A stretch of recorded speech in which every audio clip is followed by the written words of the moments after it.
The Harvest Road, it was Halloween night, the perfect evening for a trick-or-treating adventure.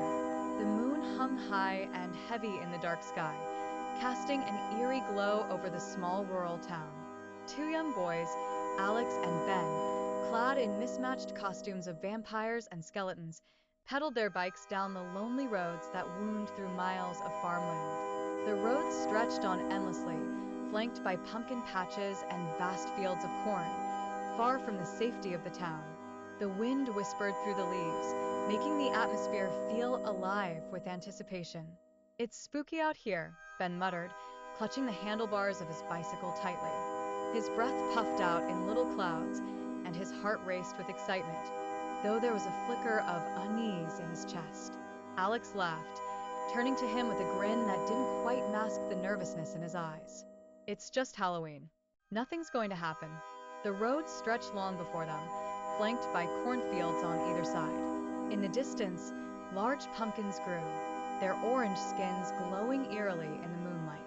At the edge of each field stood a scarecrow, tall and imposing, with ragged clothes, a burlap sack for a head, and crooked arms that seemed to point accusingly at anyone who passed by. The boys had grown used to the scarecrows.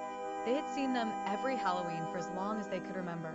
They rode in silence for a few moments, the only sound the soft whirring of their bike tires against the gravel road.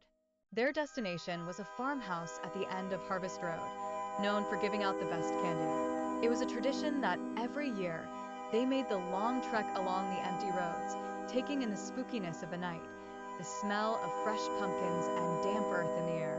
But tonight was different.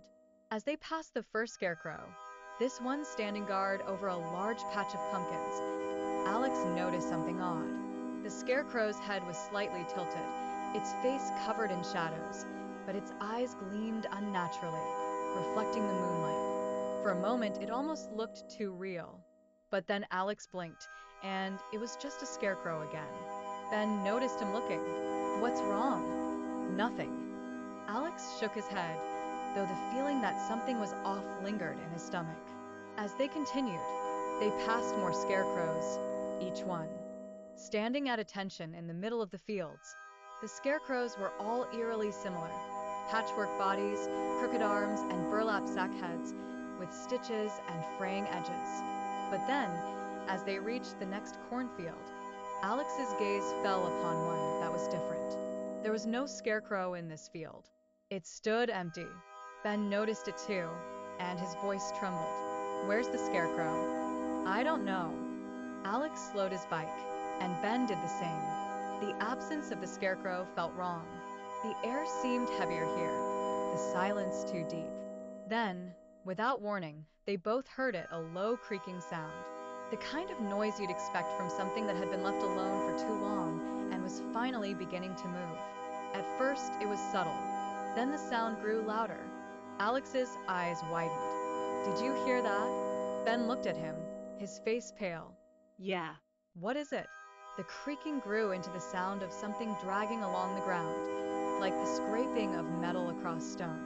A figure appeared in the distance, emerging from the shadows. It was a scarecrow, but it wasn't like the others. Its limbs jerked with unnatural movement, dragging behind it, as if it were a puppet controlled by invisible strings. Its burlap had swayed eerily in the wind, and its eyes, its pitch-black eyes, burned like two pits of anger. Its mouth opened wide, revealing sharp, jagged teeth, glinting white under the moonlight. Alex's heart thudded painfully in his chest. "We have to go. Now."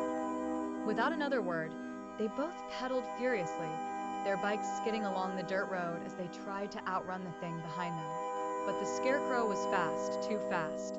They reached the cornfield's edge, the path between the rows of tall, rustling plants barely visible in the dim light. Without a second thought, Alex veered off the road, Ben following closely behind. They shot through the thick stalks of corn, the leaves scraping at their faces as they sped forward, the sound of the scarecrow's creaking footsteps closing in behind them.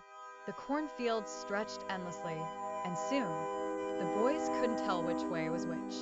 The moonlight filtered through the stalks, casting strange shadows and making everything feel even more disorienting. Ben was breathing hard, his hands white-knuckled on the handlebars. I can't see anything. Which way do we go? I don't know, Alex shouted back, his voice tinged with panic. We have to keep going. The sound of dragging feet grew louder. The air around them seemed colder, and Alex's heart pounded so loudly in his ears he could barely hear anything else. But then, out of the corner of his eye, he saw it, movement between the corn stalks. The scarecrow was getting closer. Ben let out a terrified gasp, his voice cracking. It's right behind us. The boys pedaled harder, their legs burning, but no matter how fast they went, the scarecrow's footsteps never faltered. It was there, always behind them, just a step away. Every few seconds, Alex would glance back, but the scarecrow was always there, its hollow eyes glowing with fury, its sharp teeth bared in an unnatural grin. A crash. Ben's bike swerved into a stalk of corn, sending him tumbling to the ground with a loud thud. Ben! Alex screamed, but there was no time to stop. He barely managed to brake his bike in time to avoid crashing into the same corn stalk. Ben scrambled to his feet, his hands shaking as he grasped his bike and climbed back on. It's right there. His voice was panicked, barely a whisper of sound in the heavy air. Alex didn't look back. He couldn't. He knew that if he did, the scarecrow would be right there, its horrible face leering at him.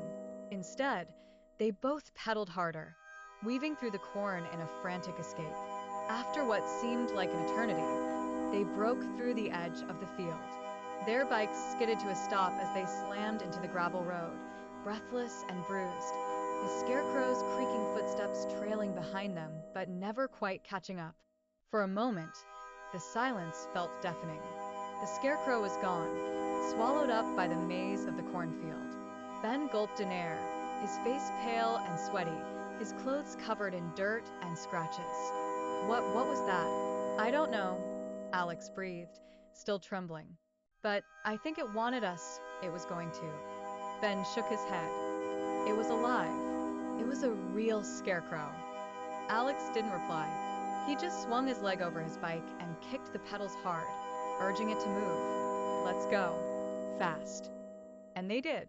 They pedaled like never before, the road stretching ahead of them, the air still and cold. With every push of the pedals, they could almost hear the creaking sound again, as if the scarecrow was right behind them. But they didn't dare look back. They just kept riding, their hearts hammering in their chests, desperate to get home. The long ride home was a blur of fear and exhaustion. By the time they reached their neighborhood, their bodies were scraped and bruised, their bikes battered. The night was quiet, but the air still felt charged with the memory of what had chased them down that lonely road.